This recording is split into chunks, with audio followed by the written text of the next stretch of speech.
Simbologia, pessoal. Então aqui nós temos a estrutura interna, então no MOSFET intensificação canal N, né? Então aqui temos o material N no dreno e no source, e aqui ó, vai formar o canal N, tá? Que dá o nome a esse tipo de MOSFET, tá? Então essa estrutura aqui, ó, o símbolo utilizado é esse símbolo aqui, ó, tá? Nós temos aqui o terminal DSS exposto, né? Se eu tivesse um transistor de 4 terminais, tá? Só que o mais comum nós temos o terminal SS conectado internamente. Então, esse aqui é um símbolo bem comum, tá? Outro símbolo, vocês podem ter essa barrinha aqui, ó, da mesma largura do que os dois, esses outros terminais aqui, ó. E esse terminal de gate entrando no meio, tá? Então, por que que agora, qual a diferença desse símbolo para o JFET, o MOSFET depressão? Que aqui, pessoal, ele não era segmentado o canal aqui, ó, tá? Por quê? Porque lá o canal já estava previamente formado. Então, o canal previamente formado já está mostrado no símbolo, tá? Então, é fácil de lembrar. Então, se ele tiver um canal aqui, um símbolozinho ó, segmentado aqui, ó, não está unido, o dreno com o source diretamente, é porque ele é um MOSFET intensificação, tá? Ele não tem o canal previamente formado. Eu tenho que formar ele quando eu aplico a tensão positiva nele, tá? Eu já vi outros símbolos também, pessoal, um símbolo assim, ó, muito parecido com o JFET, tá? Um símbolo assim, ó, tá? Já vi também, o pessoal chama isso aqui de MOSFET. Eu não gosto desse símbolo, não faz sentido para mim, tá? Porque o JFET, o símbolo, a setinha está entrando aqui, ó, né? Então tem um outro símbolo que é saindo aqui, o que seria o MOSFET. Eu não gosto, não vejo muito na literatura que eu uso, sim. O símbolo mais usado é esse aqui, tá? Então usem esse aqui, é o que eu uso também. A estrutura então do canal P, né? Eu tenho aqui os dois materiais P no dreno e no source, aqui vai formar então o canal P, tá? Quando eu aplicar tensão negativa nos terminais, tá? Então, esse aqui é a estrutura interna, o símbolo é a mesma coisa, só que a setinha apontando para fora, tá? Setinha apontando para fora, e quando eu tiver o terminal do substrato aqui ligado no SS, então ele vai ficar um símbolo assim. Então, esse cara aqui é o mais, também, o mais utilizado em relação a esse outro símbolo aqui, tá? Então, são a simbologia mais padrão utilizada, e lembrando, né, que o canal N é o mais utilizado disparado em relação aos outros, porque, como eu já tinha comentado, o canal P ele é mais lento. Outra coisa, pessoal, então se a gente olhar aqui ó, a estrutura interna do MOSFET de intensificação tipo N, por exemplo, ó, nós temos aqui o terminal N, o dreno, né, que tem um material do tipo N aqui, ó, e o substrato que está ligado ao source internamente, tá? Então o símbolo vai ser esse aqui, ó, tá? Esse símbolo aqui foi o que eu fiz. Daí o que acontece? Se vocês olharem aqui, ó, nesse terminal tem um N e nesse outro terminal, através da ligação interna, tem um P. Então esse NP aqui, pessoal, ele forma uma junção, né? Uma junção de um diodo, tá? Então aqui, ó, como eu já tinha comentado antes, né? Isso aqui é como se fosse um diodo, tá? Então o que acontece? Muitas vezes vocês vão ver um desenho assim, ó, também, tá? Esse desenho aqui também ó, é mais utilizado para MOSFETs de potências maiores, tá? Aqui, por exemplo, eu estou mostrando o símbolo, né, e alguns parâmetros do o IRF 530N, tá? Ele é um MOSFET para 17 amperes, tá? Um MOSFET de potência, tá? Só que a tensão dele máxima eu não tenho nesse, mais para frente eu vou mostrar. Ele é uma tensão que ele suporta aqui, né, essa tensão aqui, VDS, ela é em torno de, se não me engano, deve ser de uns 100 ou 200 volts. Eu já usei esse transistor aqui, mas não me lembro. O que acontece? Se a gente pegar e fazer a corrente circular nesse sentido aqui, pessoal, esse diodo aqui ele conduz, tá? O diodo é o que a gente chama de diodo intrínseco, tá? Ele é intrinsecamente construído. Não tem como eu fazer um MOSFET que não tem esse transistor, ok? Então é comum já desenhar esse MOSFET com esse diodo, tá? Se vocês pegarem o MOSFET lá do PSIM, tá? O símbolo que ele usa é esse aqui, ó. Ele já tem o diodo interno, tá? Muitos usam o símbolo de diodo e muitos usam o símbolo aqui ó, de um Zener, tá? Por que um Zener, pessoal? Porque quando ele chega na tensão máxima dele, ele grampeia essa tensão e não deixa passar daquela tensão, tá? Claro que se eu tiver, eu teria que ter uma resistência aqui, né, para dar a queda de tensão. Se eu pegar e ligar uma fonte, digamos que esse Zener aqui fosse para 100 volts, eu ligar uma fonte de 200, ele vai queimar. Isso não tenha dúvida, tá? Agora, se eu tiver uma resistência aqui, ó, daí essa resistência aqui vai limitar a corrente. Esse Zener ele aparece nos datasheets como sendo uma maneira de evitar a avalanche do transistor. O que é avalanche? É quando ele passa das características máximas que ele foi projetado e a corrente ela aumenta indefinidamente e acaba queimando o MOSFET, tá? A gente chama de tensão de avalanche. Então, a tensão de avalanche desse cara aqui deve ser em torno de uns 100, 200 volts. Depois a gente vai olhar o... Depois eu vou abrir o datasheet para a gente dar uma olhadinha, tá? Então, o símbolo, pessoal, esse aqui é um símbolo normal, mas vocês vão ver muito mais esse símbolo aqui, ó, tá? Vocês vão ver mais esse símbolo aqui com o diodo, ok? Porque não tem como ter um MOSFET sem o diodo intrínseco. Então, como tem um diodo lá nos datasheets dele, vocês vão ver assim, ó, Source, Drain, Rating and Characteristics. Ou seja, quais que são as características entre dreno e source, tá? Então aqui vai aparecer aqui, ó, Diode Forward Voltage. Então, qual que é a queda de tensão desse diodo? Se eu colocar a corrente para cima, tá? Do source para o dreno, para ser para cima aqui, ó, vai ter um diodo, então vai ter uma queda de tensão. Então, olha aqui, ó, qual que é a máxima queda? Ó? 1.3 volts, tá? Ela é uma queda maior, por quê? Porque é uma corrente mais alta aqui, é para 9 amperes, né? Então, ele é 17 amperes de condução e 9 amperes no... Na verdade, 9 foi a corrente que ele foi testado, mas provavelmente ele deve suportar uma corrente próxima desses 17 amperes, tá? Então, aqui tem o tempo de recuperação reversa do diodo, tem tempo de turn-on, que tempo que demora para o diodo entrar em condução. Isso aqui tem devido às indutâncias do dreno e do source, tá? Então, ele é um tempo de condução dele é muito rápido, né? Pode ser negligenciado. Quem domina, então, o que faz ele entrar em condução é as indutâncias do circuito, tá? Que são as indutânciazinhas que aparecem nas trilhas e dos terminais, ok? Depois eu vou mostrar o datasheet para vocês. Aqui eu vou mostrar alguns datasheets, tá? Esse aqui é o IRF 620, tá? Esse cara aqui, ó, o VDS, qual que é a tensão de dreno source entre esse terminal aqui e esse terminal aqui, ó, que ele suporta. Então, é dreno source é 200 volts. Então, 200 volts é a tensão máxima que ele suporta. Quando ele está totalmente saturado, pessoal, que ele deixou de trabalhar na região ativa, então ele vai para a região ôhmica, região de saturação. Então, lá ele vai ter uma resistência de condução de 0,55 ohms, tá? Que é, na verdade, a resistência do canal, tá? Canal formado, ok? Outras características aqui, ó, 100% avalanche tested, quer dizer que se eu colocar nessa tensão aqui de 200 volts, ele não vai queimar, ele vai grampear nessa tensão do Zener aqui, ó, tá? Que é como se ele fosse um Zener. Então, aplicações, ó, alta corrente, alta velocidade de chaveamento, fontes ininterruptas de potência, que são os no-breaks, os UPS, né? Controle de motores, amplificadores de áudio, olha aqui, ó. Atuadores industriais e conversores DC-DC e DC-AC, ok? Então, aqui alguns parâmetros. A gente viu aquela equação lá que a gente usa para fazer o projeto, né? Que é o K igual a VGS menos VT ao quadrado, né? Então, onde é que a gente encontra aquele K e o VT no datasheet? A gente encontra aqui, ó. Vai estar lá ó, nas características ON, ou seja, quando ele está ligado. Então, o VGS-TH, né? Que esse aqui para nós é o nosso VT, tá? Então, aqui, ó, Gate Threshold Voltage, tá? Que é a tensão VGS, que a gente vai aplicar. Quando a gente aplicou essa tensão, ele vai começar a conduzir. Então, quando eu colocar essa tensão, ele vai estar com 250 microamperes. Ele está ligando. Então, na curva VGS por ID, é quando ele está começando a ligar. Tá? Aqui, esse que foi testado com uma tensão de dreno source de 25 volts. Está longe dos 200. Então, quando eu colocar 200, a curva aqui ela vai mudar um pouco.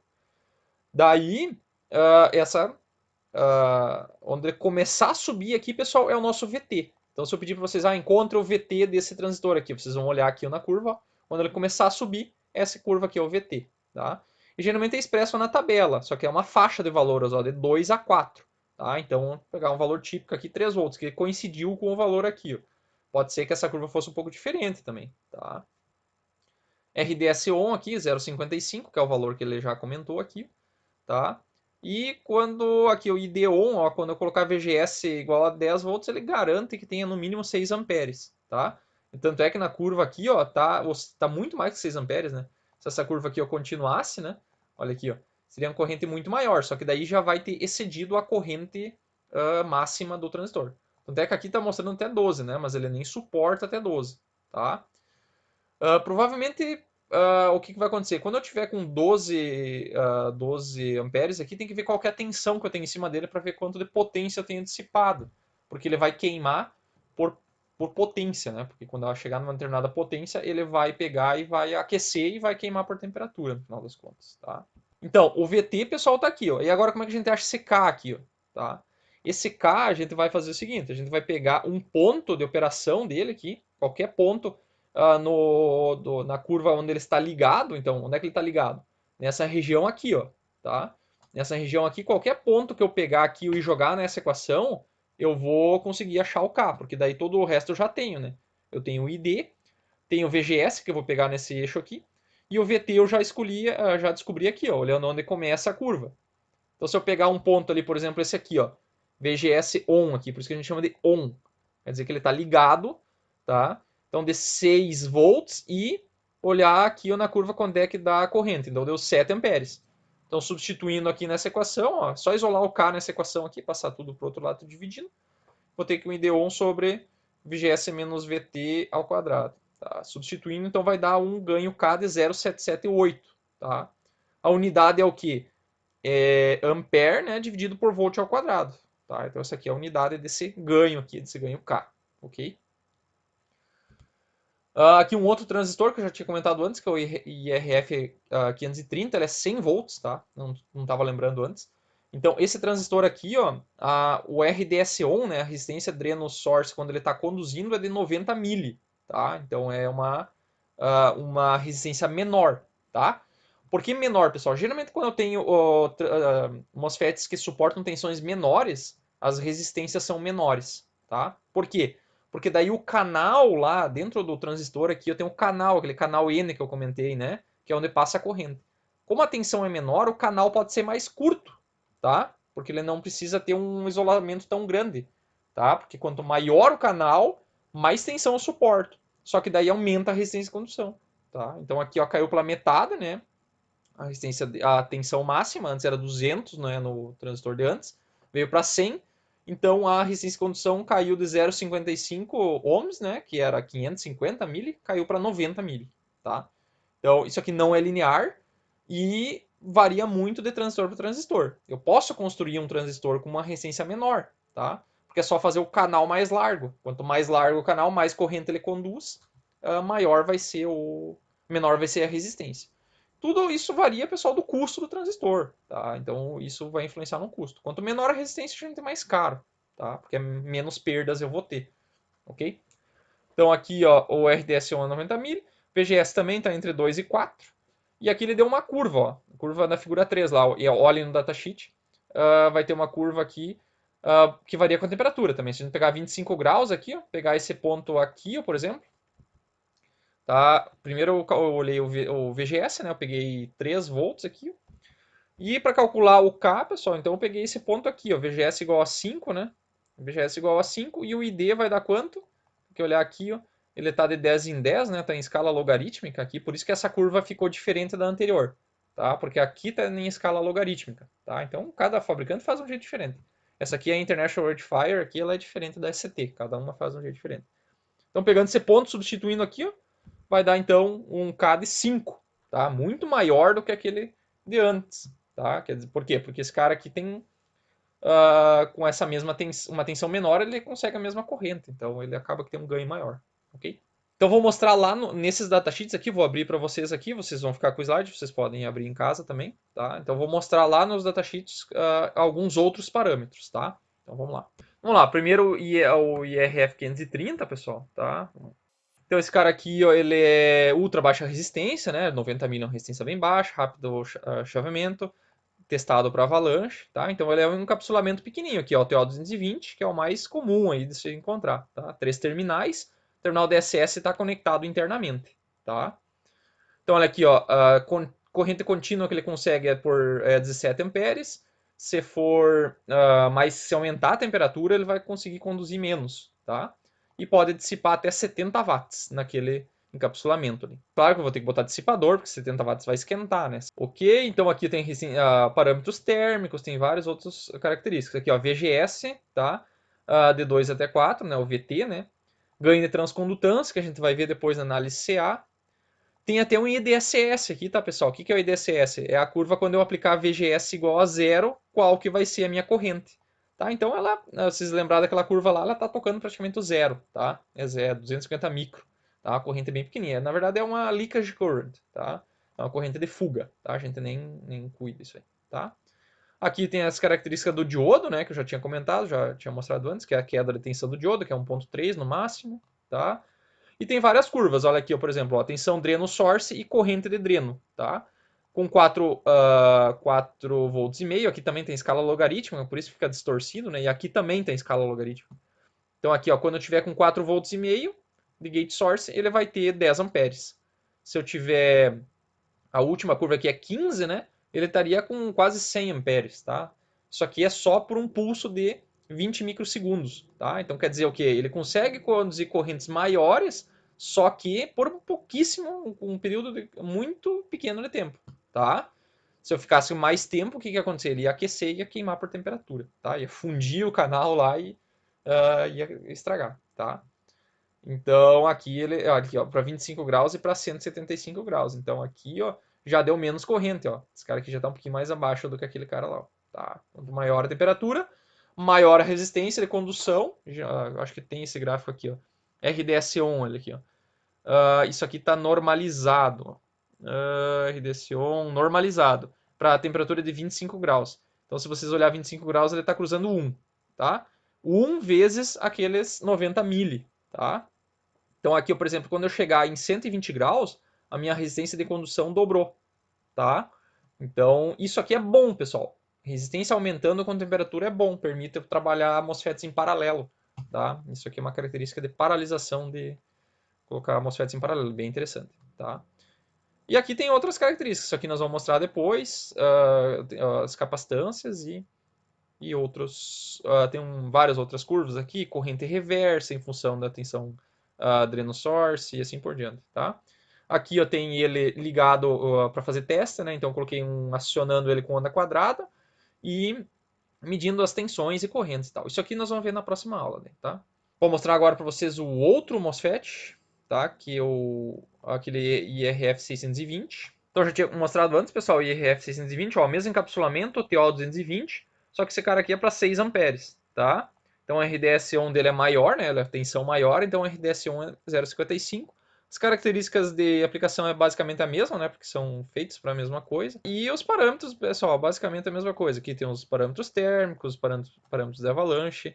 Aqui, ó, característica quando ele está desligado, tá? Quando eu estou desligado, ou seja, a VGS igual a zero, ele suporta no mínimo 200 volts entre dreno e source. Breakdown voltage, ou seja, qual é a máxima tensão que ele aguenta quando ele está desligado. Então é 200 volts. IDSS, né, que é a corrente de... Nesse MOSFET aqui, o IDSS é a corrente de fuga, tá? Então é de 10 até 100 micro. Então é uma correntezinha bem pequenininha, tá? Então quando eu estou com a VGS igual a zero, ele vai ter uma correntezinha que vai cruzar o dreno source, tá? Corrente de gate body leakage voltage, que é a corrente de gate, né, que eu já tinha comentado, é 100 nano, né, corrente bem pequenininha. Aqui as características quando ela está ligado, né, o VT, RDS-on, assim por diante, características dinâmicas que a gente vai ver na próxima aula, tá? Aqui os tempos também a gente vai mostrar na próxima aula. As curvas são bem parecidas, tá? Aqui, pessoal, ele mostrou uma curva que não está em escala logarítmica, então ficou mais próximo daquela que a gente viu na aula, né? Então, olha aqui, ó, quando eu colocar uma determinada tensão aqui, ele vai entrar em saturação, né? Entrar em saturação de corrente. Isso aqui é a região ativa, né? Então, nessa região aqui é a região ativa, ok? Aqui é a característica de VGS por ID, que a gente pode tirar o VT daqui, e pegando um ponto a gente pode calcular o K. Aqui, tá? E no resto as curvas são bem parecidas, tá? Tem alguns testes que eles fazem aqui, ó. Teste de selecionamento de carga indutiva, que a gente vai ver na próxima aula também, tá? Basicamente isso aí. Então, voltando para a aula. Então, esses aí são os parâmetros básicos, tá? Na sequência, então, vamos ver os parâmetros para análise CA.